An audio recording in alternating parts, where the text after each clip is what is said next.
Hello there, welcome to the news on Nepal television. I am Rosina Rai, starting with the headlines. World Press Freedom Day being observed today. Day highlights a crucial role of journalism and the freedom of expression in context of ongoing global crisis. So the Pakistan Province Chief Minister seeking confidence vote today. Province Assembly meeting at 5 p.m. Turkey holds a trade with Israel over Gaza aid. Exceeds Turkey to strictly implement new measures until Israel allows sufficient flow of humanitarian aid to Gaza. And Bayern Leverkusen claims a 2-0 first leg victory under Roma to take command in the Europa League semi-final.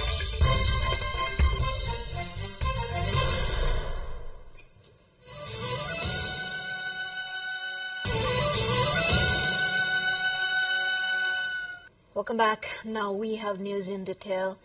Today marks the World Press Freedom Day. The theme for this year's World Press Freedom Day is a praise for the planet.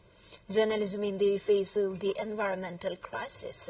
World Press Freedom Day was proclaimed by the UN General Assembly in December 1993 following the recommendation of UNESCO's General Conference. Since then, 3rd May, the day is celebrated every year on May 3rd.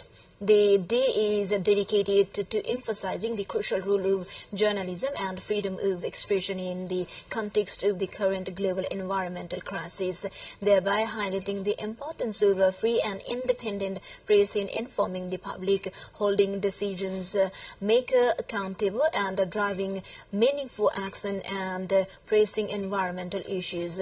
It is also called to action to advocate for the independence of the media and the protection of journalists. According to UN's Office of the High Commissioner for Human Rights, however, the gone year 2023 marked one more devastating year for the journalism. 71 journalists and media workers were killed. Only 13% of the murder cases have been investigated. 320 journalists and media workers were imprisoned, the highest number ever. The journalists are facing the burnt and conflicts is boiling over in many places from Myanmar to Sudan, Ukraine, Gaza, and several other parts of the world, causing intolerable environment and human sufferings. Now to the update. So the Pakistan Province Chief Minister Dirga Bahadur Sodari is seeking vote of confidence from Province Assembly today. According to the Province Assembly Secretariat Information Officer Yuvraj Joshi, CM Sodari has summoned a meeting of the Business Advisory Committee on the same day prior to seeking the vote of confidence. The Province Assembly meeting is summoned for 5 p.m. today. Sodari was appointed as the Chief Minister on April 18 with the support of the CPN-UMA Mass Centre and an independent Provincial Assembly NUP member along with the CPN Unified Socialist. The Ministry of Communications and Information Technology has said that its serious attention was drawn to the internet service disruption by some privately owned internet service providers. Issuing a press statement yesterday evening, the Ministry's assistant spokesperson Bisal Sapkota has urged all the internet service providers not to disrupt the essential service like internet. The ministry has also asked the internet service providers and networks service providers to timely pay the rural telecommunications development fees and royalties to be paid to the state as per the law, which was collected from the internet service users prior. The ministry has stated that the most of the 122 internet service providers and 23 network service providers registered in the Nepal Telecommunications Authority has already cleared the fees to be paid as per the laws, and the ministry is regularly making recommendations for them for the foreign currency exchange on the recommendation of the Nepal Telecommunications Authority. We take a short break here. Stay with us.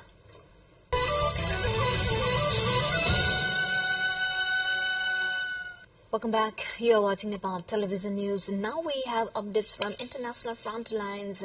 Turkey has suspended all trade with Israel over its offensive in Gaza, citing the worsening humanitarian tragedy in the Strait. The Turkish Trade Ministry said that the measures would be in place until Israel allowed an uninterrupted and sufficient flow of aid into the Gaza. Trade between the two countries was worth almost $7 billion last year. Israel's foreign minister accused Turkey's President Recep Tayyip Erdogan of acting like a dictator.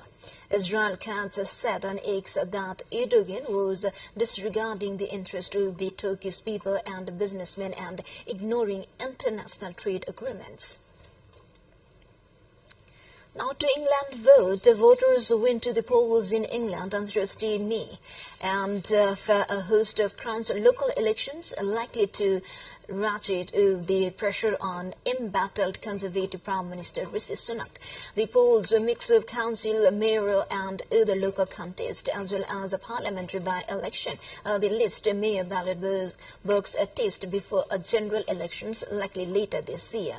Sunak's ruling Tories and in power nationally since 2010 and defending hundreds of seats secured the last time these local elections were held in 2021 are tipped to suffer heavy losses. Voting began at 7 a.m. local time and ends at 10 p.m. with results including in the by-elections of Parliament in Blackpool South expected to begin emerging from early Friday.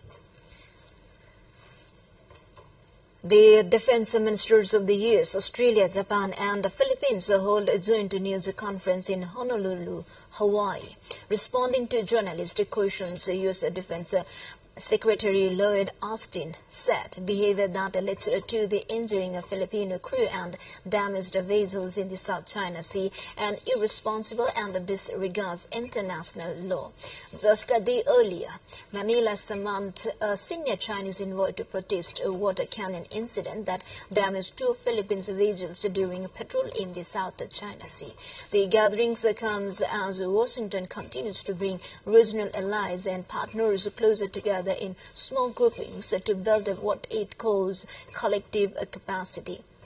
Austin Philippine Defense Chief Gilberto Teodoro and Australian Defence Minister Richard Marles will discuss the regional security situation, common challenges and a wide range of initiatives to strengthening multilateral cooperation. To the more updates, before that, let's have a quick look into the highlights of the side.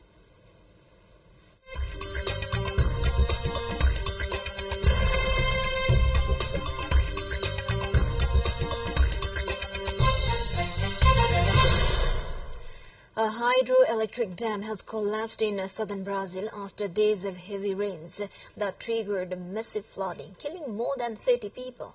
Officials say another 60 people are missing in Rio Grande do Sul state. About 15,000 residents have fled their homes since Saturday. At least 50,000 people are without power and clean water across the state.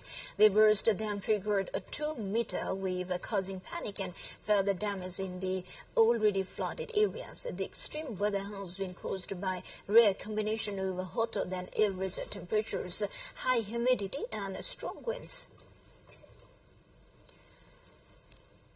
Myanmar's junta has suspended the issuing of permits for men to work abroad, it said, weeks after introducing a military conscription law that led to thousands trying to leave the country. The junta, which is struggling to crunch and cross widespread armed opposition to its rule in February, said it would enforce a law allowing it to call up all men serve in the military for at least 2 years. The move sent thousands queuing for visas outside foreign embassies in Yangon and other crossing into neighboring Thailand to escape the law.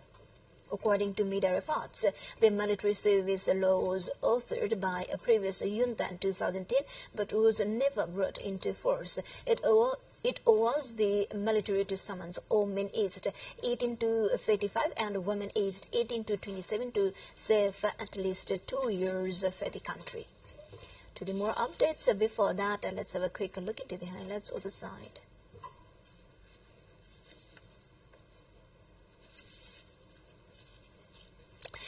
Now we are moving on to sports update.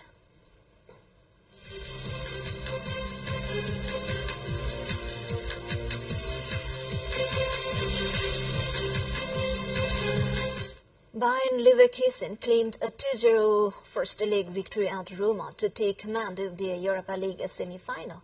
Goals from Florian Wirtz and Robert Andrich gave the Bundesliga champions only their second win in Italy. Roma had just 2 shots on target, with striker Romelu Lukaku cutting an isolated figure before being replaced after 80 minutes. The other semi-final first leg between Marseille and Atalanta finished 1-1 at Stade Velodrome.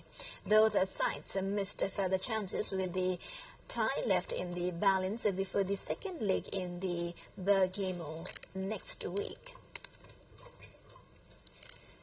36 athletes will form the IOC Refugee Olympic team, the Paris 2024, representing the world displaced population of over 100 million people at the Summer's Olympic Games Paris 2024. The athletes come from 11 different countries of origin and are currently hosted by 15 different national Olympic committees. In Paris, they will compete in 2 different sports: aquatics, swimming, athletics, badminton, boxing, breaking, kani, cycling, judo, shooting, taekwondo, weightlifting, and wrestling. International Olympic Committee President Thomas Bach made an announcement during a ceremony at the Olympic House in Lausanne, Switzerland on Thursday. With this, we come to the end of this news bulletin, but before we say goodbye, quick reminders of the headlines once again.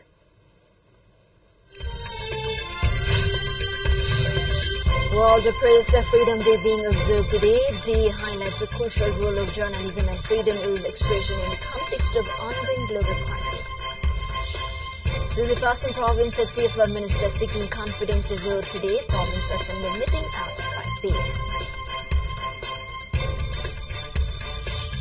Turkey holds a trade with Israel over Gaza aid excess. Turkey to strictly implement new measures until Israel allows a sufficient flow of humanitarian aid to Gaza. And Bayern Leverkusen claims a 2-0 first leg victory at Roma to take command of the Europa League semi-final.